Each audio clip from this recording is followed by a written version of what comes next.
ಪಾತ್ರ ನಿಮ್ಮ mannerism. Thank you sir, thank you. ಕಿರುತೆರೆಗೂ ಮತ್ತು ಸಿನಿಮಾಗೂ ತುಂಬ ವ್ಯತ್ಯಾಸ ಇದೆ. ಏನಂದರೆ ಕಿರುತೆರೆಯಲ್ಲಿ ಒಂದು ದಿನಕ್ಕೆ ಒಂದು 10 ಸೀನ್ ಮಾಡ್ತೀವಿ, ಇಲ್ಲಾಂದರೆ ಒಂದು ಸೀನ್ ಅಷ್ಟೇ ಆಗುತ್ತೆ. ಸೊ ಕಿರುತೆರೆ ಕಂಪೇರ್ ಮಾಡಿದ್ರೆ ಸಿನಿಮಾ ಸ್ವಲ್ಪ ಈಸಿ. ಸೊ ನನಗಂತೂ ತುಂಬ ಖುಷಿ ಆಯಿತು, ಯಾಕಂದರೆ ಜಾಸ್ತಿ ಮಾಡ್ಕೊಂಬಂದು ಇಲ್ಲಿ ಸ್ವಲ್ಪ ಕಮ್ಮಿ ಮಾಡು ಅಂತಂದಾಗ ತುಂಬ ಸುಲಭ ಆಗುತ್ತೆ. ಸೊ ತುಂಬ ಎಂಜಾಯ್ ಮಾಡಿದೆ ನಾನು. ಏನು ಹೇಳೋಂಗಿಲ್ಲ, ತುಂಬ ಕಂಫರ್ಟಬಲಾಗಿ ಫೀಲ್ ಮಾಡಿಸಿದ್ರು. ಒಂದು ಲೈನಲ್ಲಿ ಹೇಳ್ಬೇಕಂದ್ರೆ ಸ್ಟಾರ್ಟಿಂಗಲ್ಲಿ ಅವ್ರನ್ನ ಧನಂಜಯ್ ಸರ್ ಅಂತ ಕರಿತಿದ್ದೆ, ಇವಾಗ ಧನು ಅಣ್ಣ ಅಂತ ಕರಿತೀನಿ. ಇದು ಅವ್ರು ನನಗೆ ಕೊಟ್ಟಿರೋ ಪ್ರೀತಿ, ಮತ್ತು ಅವ್ರು ನಾನು ಹೇಗೆ ಫೀಲ್ ಮಾಡಿಸಿದ್ರು, ಕಂಫರ್ಟಬಲಾಗಿ ಎಷ್ಟು ಇಟ್ಕೊಂಡ್ರು ಅಂತ ಇಲ್ಲಿ ಒಂದು ಸೆಂಟೆನ್ಸಲ್ಲೇ ಹೇಳ್ಬೋದು ಅಷ್ಟೇ.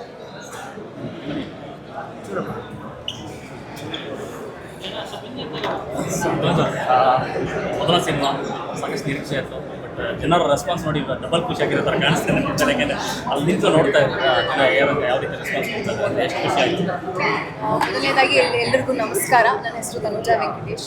ಕೋಟಿ ಸಿನಿಮಾದಲ್ಲಿ ಮಹತಿ ಅನ್ನೋ ಪಾತ್ರನ ಮಾಡಿದ್ದೀನಿ, ಅಭಿನಯಿಸಿದ್ದೀನಿ. ಸೊ ನಾನು ಬೆಳಗ್ಗೆ ಸಂತೋಷ್ ಥಿಯೇಟ್ರಿಗೆ ಹೋಗಿದ್ದೆ, ಈಗ ವೀರೇಶ್ ಥಿಯೇಟ್ರಲ್ಲಿದ್ದೀನಿ.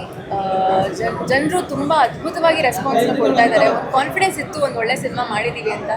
ಬಟ್ ಜನರು ಅಷ್ಟು ಪ್ರೀತಿಯಿಂದ ನಮ್ಮ ಸಿನಿಮಾನ ಅವ್ರದ್ದೇ ಕತೆ ಅನ್ನೋ ಥರ ಅಪ್ಕೋತಾ ಇರೋದನ್ನು ನೋಡೋದಕ್ಕೆ ತುಂಬ ಖುಷಿ ಅನಿಸುತ್ತೆ ನನಗೆ. ಇದು ನನ್ನ ಮೊದಲನೇ ಚಿತ್ರ. ಸೊ ಇದು ಇಷ್ಟು ಒಳ್ಳೆ ರೆಸ್ಪಾನ್ಸ್ ಸಿಗ್ತಾ ಇರೋದು ನನಗೆ ತುಂಬ ಖುಷಿ ಇದೆ. ನನ್ನ ಪಾತ್ರಕ್ಕೆ ಒಳ್ಳೆ ರಿವ್ಯೂಸ್ ಬರ್ತಾ ಇದೆ. ಎಲ್ಲರದು ನ್ಯಾಚುರಲ್ ಆಗಿ ರಿಯಲಿಸ್ಟಿಕ್ ಆಗಿ ಕಾಣ್ತಾ ಇದೆ, ತುಂಬ ಹತ್ತಿರ ಆಗ್ತಾ ಇದೆ, ತುಂಬ ರಿಲೇಟಿವ್ ಇದೆ ಪಾತ್ರಗಳು ಅಂತ ಬರ್ತಾ ಇದೆ. ಸೊ ಇದಕ್ಕೆ ತುಂಬ ಖುಷಿ ಇದೆ. ತುಂಬ ಎಂಗೇಜಿಂಗ್ ಆಗಿದ್ದಾರೆ ಡೈರೆಕ್ಟರ್, ಭಾಳ ಬುದ್ಧಿವಂತಿಕೆ ಮಾಡಿದ್ದಾರೆ. ಸೊ ಆ ವಿಚಾರ ನಾನು ಮೊದಲನೇ ಸಲ ಸಿನಿಮಾ ನೋಡಿದ್ದು ಮೊನ್ನೆನೇ, ಅಂದರೆ ಪ್ರೀಮಿಯರ್ ಅಂತ ಮಾಡಿದಾಗ ನೋಡಿದ್ದು.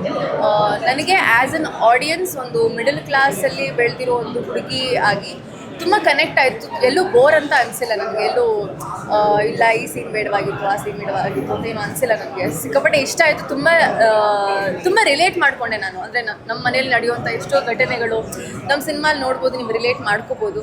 ಅಂದರೆ ತುಂಬ ಎಕ್ಸಾಜುರೇಟೆಡ್ ಆಗಿ ಏನೂ ಇಲ್ಲ ನಮ್ಮ ಸಿನಿಮಾದಲ್ಲಿ. ಅಂದರೆ ಏನಂತಾರೆ, ಎಕ್ಸಾಜುರೇಟೆಡ್ ಫೈಟ್ಸ್ ಆಗಲಿ, ಇಲ್ಲ ಎಕ್ಸಾಜುರೇಟೆಡ್ ಲವ್ ಸ್ಟೋರಿ ಆಗಲಿ, ಆ ಥರ ಏನೂ ಇಲ್ಲ. It's all very real and very natural.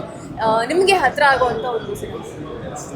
Thank you so much. ಎಲ್ಲರೂ ಚಿತ್ರಮಂದಿರಕ್ಕೆ ಬಂದು ಸಿನಿಮಾ ನೋಡಿ, ನಿಮಗೆ ಚೆನ್ನಾಗಿದೆ ಚೆನ್ನಾಗಿಲ್ಲ ಅಂತ ನಿಮ್ಮ ಒಪಿನಿಯನ್ಸ್ನ ತಿಳಿಸೋದಕ್ಕಾದರೂ ದಯವಿಟ್ಟು ಬಂದು ಸಿನಿಮಾ ನೋಡಿ. Thank you.